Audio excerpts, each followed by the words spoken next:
तो पहली बात करते हैं एम्पलीट्यूड स्केलिंग की। अच्छा ये ठीक है ना, स्पीड इतनी ठीक है, लिख पा रहे हो आप लोग, एक बार बता दो यार ना, उसी हिसाब से मैं इम्प्रोवाइज़ कर लूँगा, नॉट एन इशू।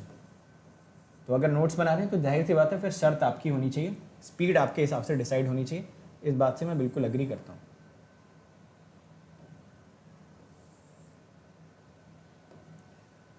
बोलो भाई, ठीक है,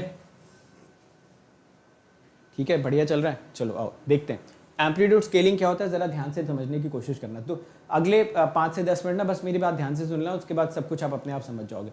जब भी हम कोई ऑपरेशन करेंगे ना तो हमेशा 2 चीज़ें वहाँ पे लिखेंगे। पहला लिखेंगे कि दे क्या रखा है भाई, तो दिया होगा x of T versus T, ये क्वेश्चन में दिया होगा। प्लॉट क्या करना है ये हमको पता होना चाहिए, प्लॉट करना होगा some A X of T versus T, ठीक है। हर बार ये करेंगे कि दिया क्या रखा है, प्लॉट क्या करना है, ये 2 चीज़ें। उसके बाद फाइनली लिखेंगे यहाँ पे प्रोसेस, कि प्रोसेस कौन सा फॉलो करें, ठीक है जी। तो आइए प्रोसेस लिखते हैं। तो यहाँ पे प्रोसेस में एक सिंपल सा काम हमें करने के लिए बोल रहा है, वो बोल रहा है multiply all parameters of vertical axis by A, all parameters of vertical axis by A, समझ गए। तो ये हमसे करने को बोल रहा है, ठीक है। तो ये बोल रहा है कि ये दे रखा है, प्लॉट ये करना है, आपको सारे के सारे वर्टिकल एक्सिस के पैरामीटर ए से मल्टीप्लाई कर देने। तो प्रोसेस तो समझ में आ गया, जाहिर सी बात है कि एग्जाम्पल की देर है, जैसे एग्जाम्पल मिलेगा सारा का सारा प्रोसेस हम बहुत ईजिली समझ पाएंगे। तो आइए एक एग्जाम्पल देखते हैं, होपफुली सब लोग इसको नोट भी कर पा रहे हैं। आराम से नोट कर लो, कोई जल्दी नहीं है, नोट करते रहेंगे, समझते रहेंगे, आगे भी बढ़ते रहेंगे, एक अच्छा कोऑर्डिनेशन बना के चलेंगे मेरे और आपके बीच में। आपको अगर स्पीड का कुछ भी लगेगा, कोई भी चीज़ प्रॉब्लम होती है, फटाफट मुझे बताओगे, वो सब मैं अपने एंड से मैनेज करूँगा। बट ये बोलोगे कि मैं आराम से बैठा हूँ सर, घूम रहा हूँ और बस आप PDF दे देना, तो इस चैनल पे आपको वो चीज़ नहीं मिलेगी। इस चैनल पे ये मेहनती लोगों का चैनल है, जो लोग मेहनत करना चाहते हैं, जो लोग अपने खुद के नोट्स बनाना चाहते हैं और जो इस मोड ऑफ टीचिंग से बहुत ज़्यादा फैमिलियर फील करते हैं, उनके लिए, सारे लोगों के लिए ये वाला चैनल आपके लिए बना हुआ है, ठीक है। चलो ये पॉइंट समझ आए, आइए देखते हैं एग्जाम्पल। एक एग्जाम्पल करके देखते हैं तो हमें तुरंत क्लैरिटी मिलनी चाहिए। अभी एग्जाम्पल करने से पहले ना मैं 1-2 चीज़ें आपको समझाना चाहता हूँ, ठीक है। 1-2 चीज़ें मैं आपको समझाना चाहता हूँ और आपको मैं आज की डेट में ना एक टास्क देता हूँ, वो टास्क आप विदाउट फेल डेली कंप्लीट करोगे। चलो सपोज मैंने एक सिग्नल यहाँ पे बना दिया है, सपोज मैंने क्या किया, एक सिग्नल यहाँ पे बना दिया, ये लो,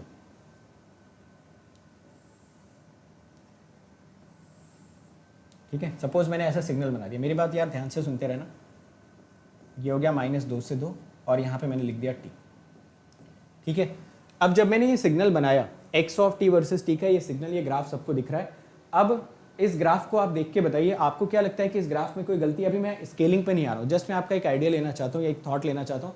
आपको क्या लगता है, ठीक बना हुआ ग्राफ, ये ट्रायंगल जो हमने बना रखा है, ट्रायंगल जैसे ग्राफ बन सकते हैं? तो आप बोलोगे सर देखने में तो ठीक ही लग रहा है, अब आप पूछ रहे हो तो आप ही बताओ इसमें क्या गलती होनी चाहिए। तो मैं आपको एक टास्क देता हूँ आगे से, और इस चीज़ को हमेशा फॉलो करना।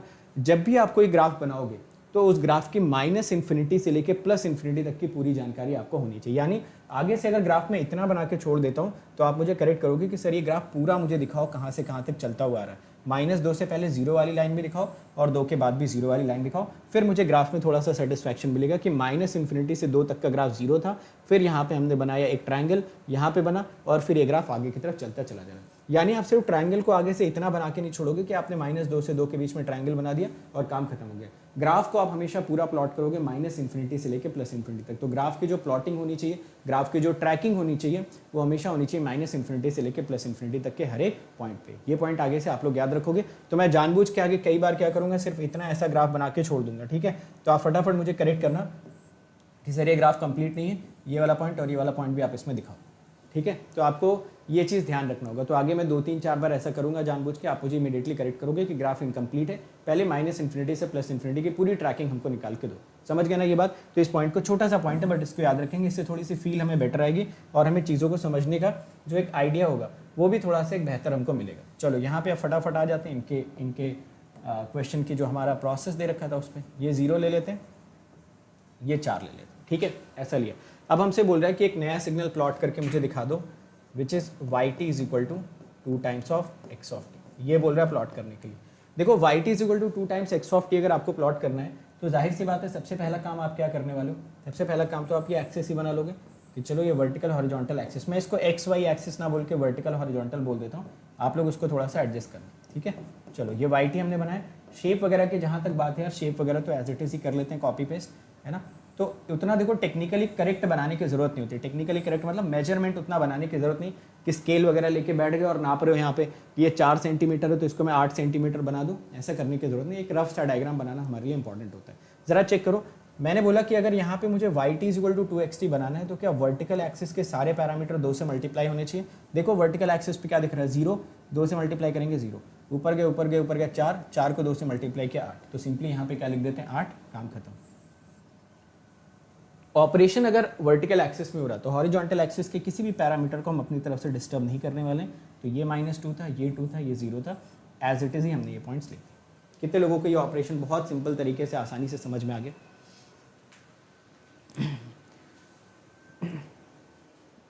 हो सकता है -2 से 2 के बीच में हो सकता है, वो जब हम लोग डिफाइन करेंगे तब आपको बताएंगे, ठीक है। अभी मैं थोड़ी देर में क्या करूंगा, इसी ग्राफ को 2 यूनिट से नीचे लेके आऊंगा, तो आप देखो कि ये वाली जो लाइन है ना ये नीचे आ जाएगी। तो थोड़ा वेट करो क्लास के खत्म होने तक, आपका पूरा का पूरा डाउट बाय डिफॉल्ट क्लियर हो जाएगा। बट -2 से 2 के बीच में जो ग्राफ होगा ना, ट्रैकिंग उसकी -∞ से +∞ होगी, ठीक है। ओके, तो आई थिंक ये पॉइंट समझ में आया। आइए कुछ इंपॉर्टेंट ऑब्जर्वेशंस लेना स्टार्ट करते हैं। तैयार हैं सब लोग, ऑब्जर्वेशंस ले सकते हैं। यार एक तो कलर समझ में नहीं आ रहा, कौन सा कलर, ये ग्रीन वाला कलर दिख रहा है क्या आपको, ग्रीन दिख रहा है ना, दिख रहा होगा, ठीक है। ग्रीन कलर से थोड़ा मन को शांति भी मिलती है ना, हरियाली होती है ग्रीन कलर। चलो एक ऑब्जर्वेशन लेना स्टार्ट करते हैं। जरा मुझे इस सिग्नल का आप एरिया बताएंगे, what is the area of this signal है। तो अगर मैं इसका एरिया कैलकुलेट करता हूँ तो एरिया मुझे इसका मिलता है हाफ, बेस दिख जाता है 4, हाइट दिख जाती 4, यहाँ से आपको मिलना चाहिए था 8, तो ऊपर वाले का एरिया आ गया 8। नीचे वाले का आप एरिया कैलकुलेट करना, नीचे वाले का आप एरिया कैलकुलेट करोगे आपको मिल जाएगा हाफ, बेस अभी भी आपको 4 दिखेगा बट हाइट दिख जाएगी 8, यानी कि आंसर आपको मिल जाना चाहिए 16। दिख रहा है, फाइन। तो देखो याद नहीं करना है, ये याद नहीं करेंगे, जस्ट मैं आपको बता रहा हूँ, आप सुन लो हल्का हल्का क्योंकि कुछ ऐसा सुना हुआ था। यानी अगर आप किसी भी सिग्नल में एम्पलीट्यूड स्केलिंग करते हो तो उसका एरिया भी उसी फैक्टर से स्केल हो जाता है। क्या सर ये बात हमको याद रखने की जरूरत है, बिल्कुल नहीं, भूल जाओ, बस सुना है एक बार, हल्का फुल्का याद रखना है कि हाँ ऐसा कुछ कुछ सुना तो हुआ था। फाइन, आइए स्लोप्स वगैरह की चर्चा करते हैं। अब स्लोप निकालना मैं आपको सिखाता हूँ, चलो स्लोप निकालो। इस लाइन का स्लोप 0, हॉरिजॉन्टल लाइन का स्लोप हमेशा कितना होता है 0। इस लाइन का स्लोप सभी लोग बताएंगे, ये देखो वर्टिकल हाइट 4 है, ये 2 दिख रहा है, तो इसका स्लोप हो गया +2। यहाँ पे आप देख लो स्लोप कितना हो जाएगा -2। कोई ऐसा है जिसको स्लोप निकालना भी नहीं आता है? तो मुझे नहीं लग रहा कोई ऐसा होगा जिनको स्लोप निकालना नहीं आता होगा।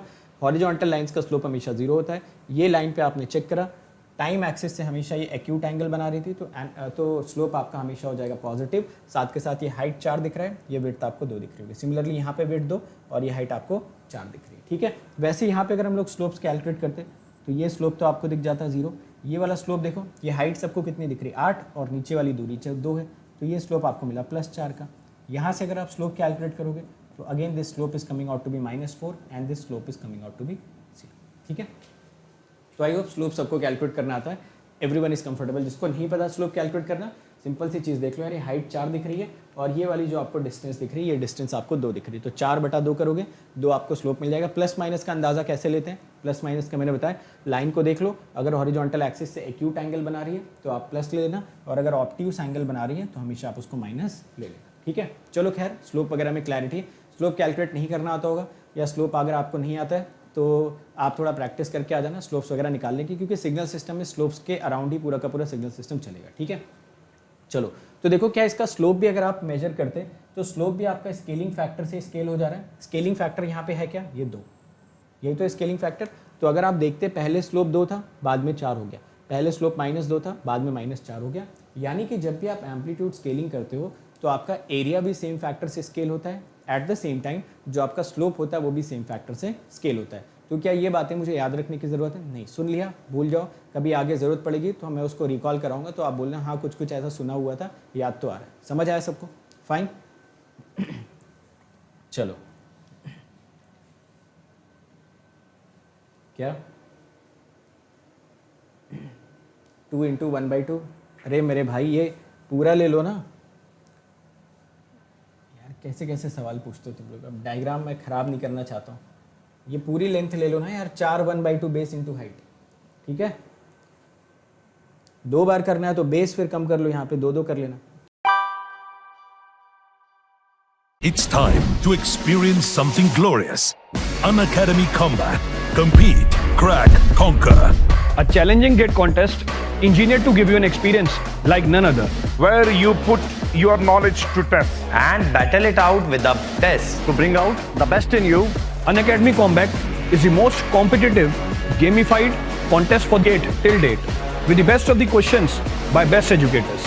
With detailed video solutions from top educators right after each contest. Combat live with peers to get real-time rankings and win big. Participate in every contest to improve your ratings. Challenging contests every fortnight or alternate Sunday. Live ranking after every question. Big rewards for top rankers. Your passion to crack gate deserves this. Your hard work towards your dream deserves this. Fuel your inner fire for the ultimate gate challenge. Unacademy Combat. Register now.